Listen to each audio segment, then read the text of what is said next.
How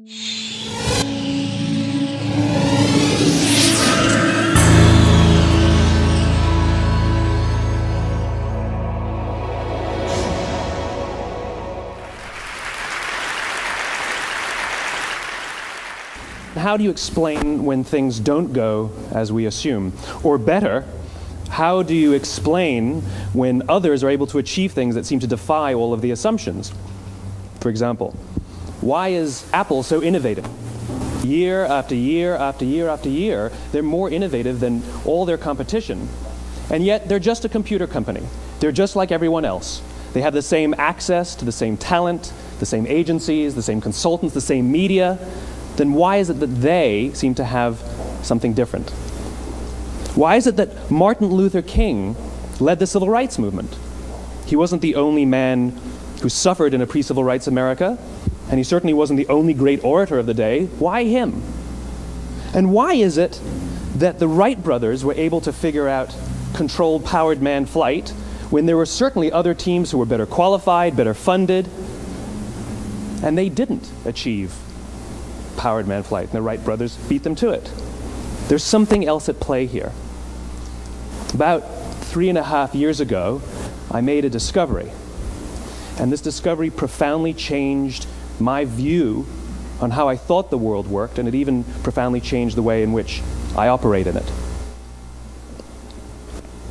As it turns out, there's a pattern. As it turns out, all the great and inspiring leaders and organizations in the world, whether it's Apple or Martin Luther King or the Wright brothers, they all think, act, and communicate the exact same way, and it's the complete opposite to everyone else. All I did was codify it. And it's probably the world's simplest idea. I call it the golden circle.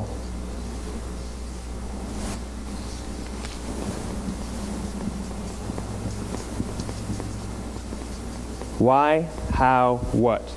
This little idea explains why some organizations and some leaders are able to inspire where others aren't. Let me define the terms really quickly.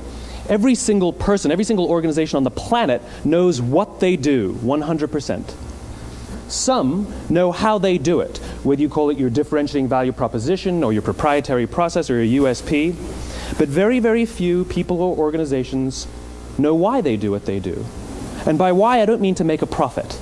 That's a result. It's always a result. By why, I mean what's your purpose? What's your cause? What's your belief? Why does your organization exist? Why do you get out of bed in the morning? And why should anyone care? Well, as a result, the way we think, the way we act, the way we communicate is from the outside in. It's obvious. We go from the clearest thing to the fuzziest thing. But the inspired leaders and the inspired organizations, regardless of their size, regardless of their industry, all think, act, and communicate from the inside out. Let me give you an example. I use Apple because they're easy to understand and everybody gets it. If Apple were like everyone else, a marketing message from them might sound like this. We make great computers. They're beautifully designed, simple to use, and user-friendly. Want to buy one? Meh. And that's how most of us communicate. That's how most marketing is done, that's how most sales is done, and that's how most of us communicate interpersonally. We say what we do, we say how we're different or how we're better, and we expect some sort of behavior, a purchase, a vote, something like that. Here's our new law firm. We have the best lawyers with the biggest clients. We have, we always perform for our clients, do business with us. Here's our new car. It gets great gas mileage. It has, leather seats. Buy our car. But it's uninspiring. Here's how Apple actually communicates. Everything we do, we believe in challenging the status quo. We believe in thinking differently. The way we challenge the status quo is by making our products beautifully designed, simple to use, and user-friendly. We just happen to make great computers. Want to buy one? Totally different, right? You're ready to buy a computer from me. All I did was reverse the order of the information. What it proves to us is that people don't buy what you do, people buy why you do it. People don't buy what you do, they buy why you do it. This explains why every single person in this room is perfectly comfortable buying a computer from Apple. But we're also perfectly comfortable buying an MP3 player from Apple, or a phone from Apple, or a DVR from Apple. But as I said before, Apple's just a computer company. There's nothing that distinguishes them structurally from any of their competitors. Their competitors are all equally qualified to make all of these products. In fact, they tried. A few years ago, Gateway came out with flat screen TVs. They're eminently qualified to make flat screen TVs. They've been making flat screen monitors for years. Nobody bought one. And Dell came out with MP3 players and PDAs. And they make great quality products, and they can make perfectly well-designed products, and nobody bought one. In fact, talking about it now, we can't even imagine buying an MP3 player from Dell. Why would you buy an MP3 player from a computer company? But we do it every day. People don't buy what you do, they buy why you do it. The goal is not to do business with everybody who needs what you have. The goal is to do business with people who believe what you believe. Here's the best part. None of what I'm telling you is my opinion. It's all grounded in the tenets of biology, not psychology, biology. If you look at a cross-section of the human brain, looking from the top down, what you see is the human brain is actually broken into three major components that correlate perfectly with the golden circle. Our newest brain, our Homo sapien brain, our neocortex, corresponds with the what level. The neocortex is responsible for all of our rational and analytical thought and language. The middle two sections make up our limbic brains, and our limbic brains are responsible for all of our feelings, like trust and loyalty. It's also responsible for all human behavior, all decision-making, and it has no capacity for language. In other words, when we communicate from the outside in, yes, people can understand vast amounts of complicated information like features and benefits and facts and figures. It just doesn't drive behavior.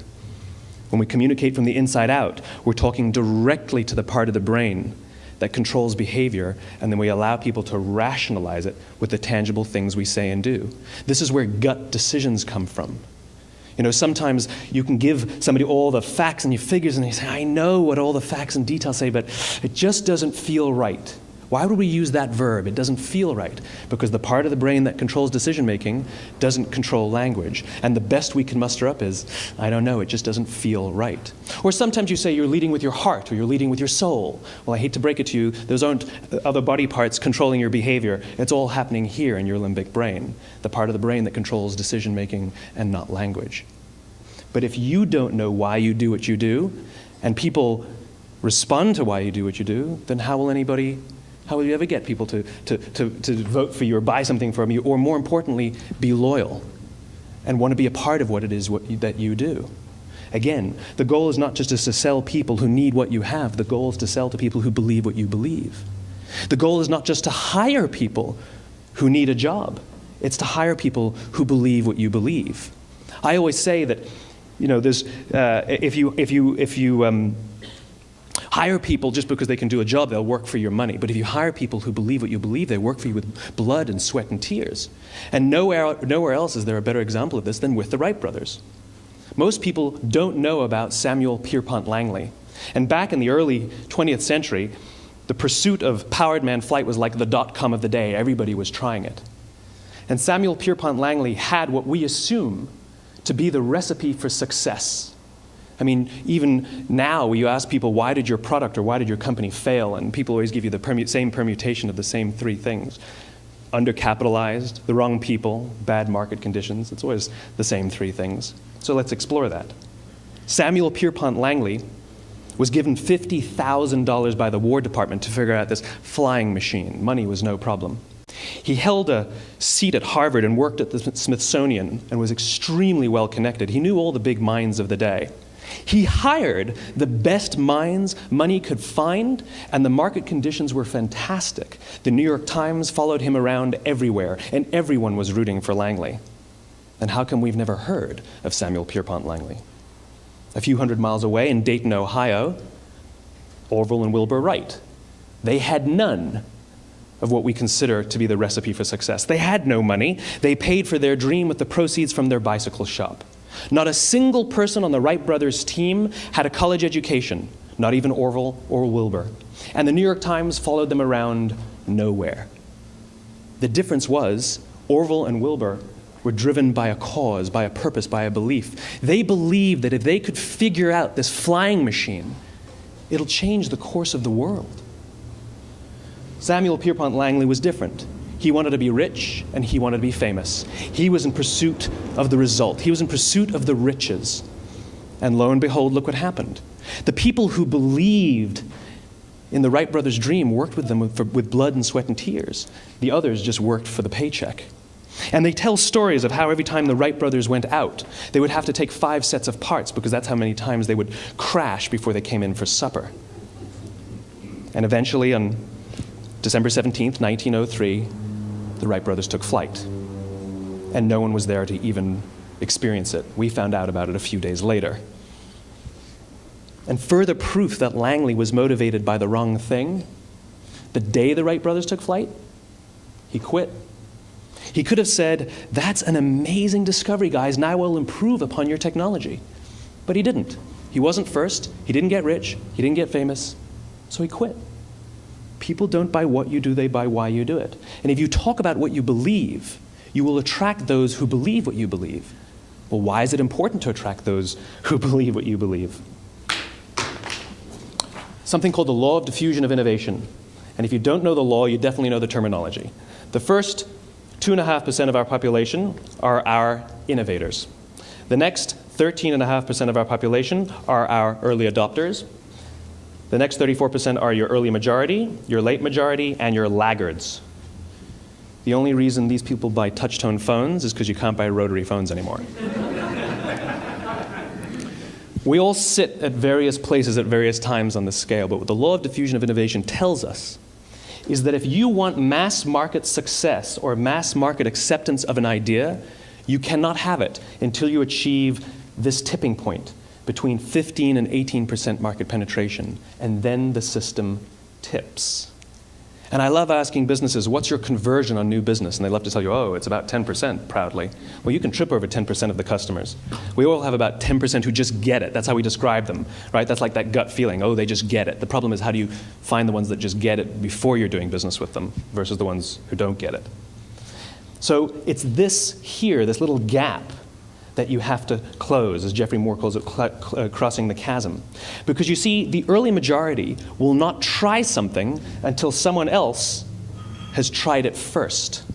And these guys, the innovators and the early adopters, they're comfortable making those gut decisions. They're more comfortable making those intuitive decisions that are driven by what they believe about the world and not just what product is available.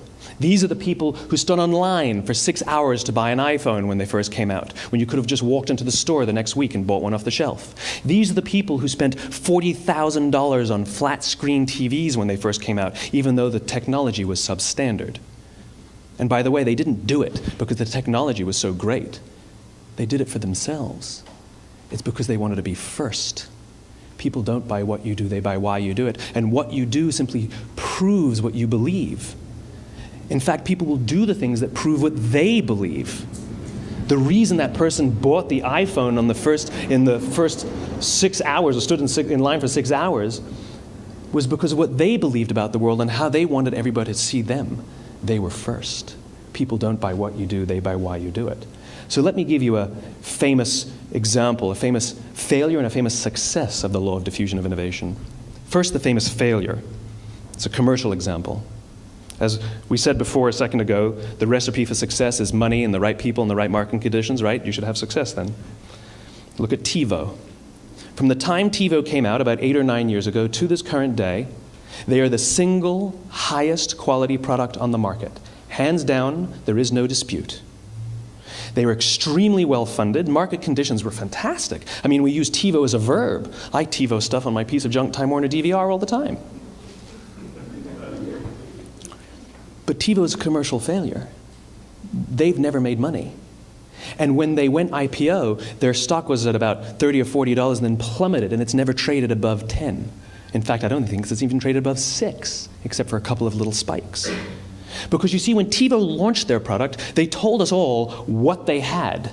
They said, we have a product that pauses live TV, skips commercials, rewinds live TV, and memorizes your viewing habits without you even asking.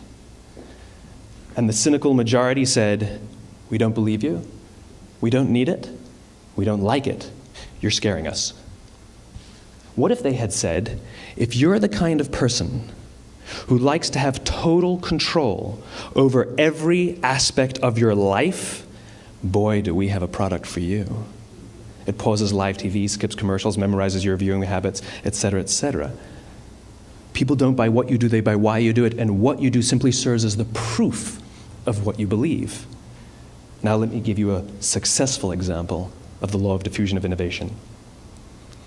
In the summer of 1963, 250,000 people showed up on the Mall in Washington to hear Dr. King speak.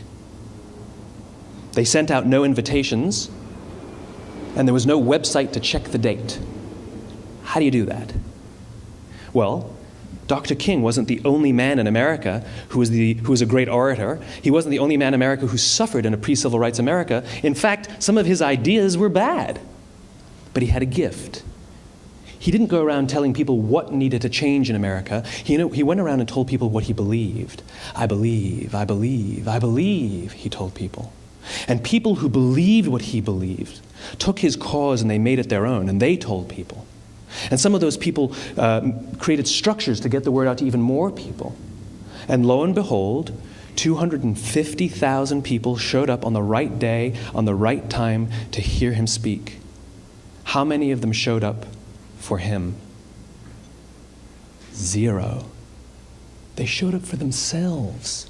It's what they believed about America that got them to travel on a bus for 8 hours to stand in the sun in Washington in the middle of August. It's what they believed, and it wasn't about black versus white. 25% of the audience was white. Dr. King believed that there are 2 types of laws in this world, those that are made by a higher authority and those that are made by man.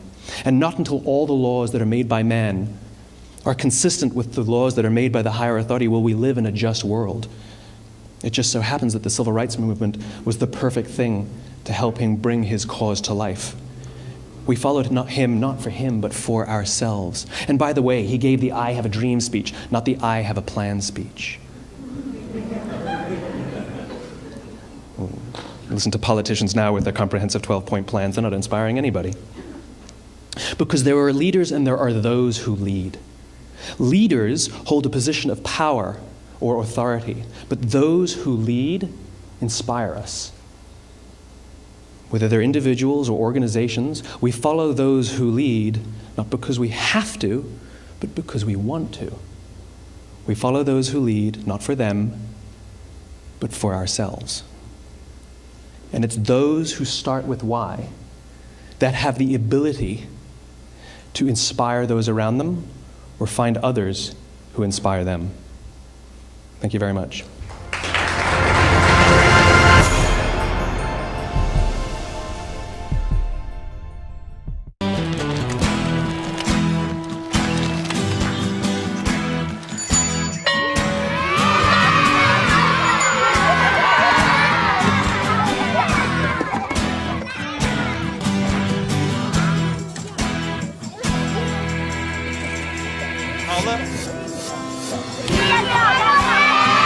Sharing. That's video on the Human Network. Siska, welcome to the Human Network.